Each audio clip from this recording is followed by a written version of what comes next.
Sa kabila ng mga batikos na kumakalat ngayon sa social media patungkol kay Andrea Brillantes, nanatiling tahimik at busy si Andrea sa kanyang mga proyekto.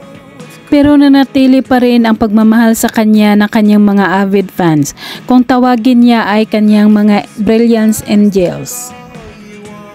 Katunayan nitong nakaraang linggo nagkaroon ng meet and greet si Andrea sa kanyang mga Brilliance supporters. Ginagawa ito ni Andrea taon-taon sa kabila ng kanyang hectic schedule. Binibigyang importansya ni Andrea ang kanyang mga fans. Kasama ni Andrea pumunta sa meet and greet ang kanyang mami. Chikahan, kainan at kantahan ang kanilang banding. At syempre game na game naman si Andrea sa pagkanta.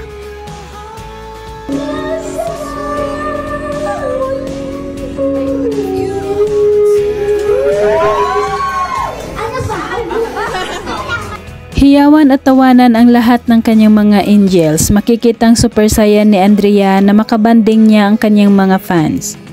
Samantala narito naman ang maiksing mensahe ni Andrea para sa kanyang mga brilliant angels na laging nandyan, nagmamahal at sumusuporta sa kanya kahit anuman ang mangyari.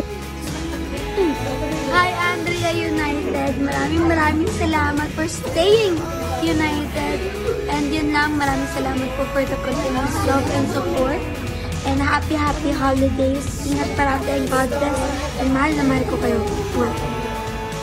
At hanggang dito na lang ang update ni Andrea sa kanyang meet and greet. Thank you for watching guys.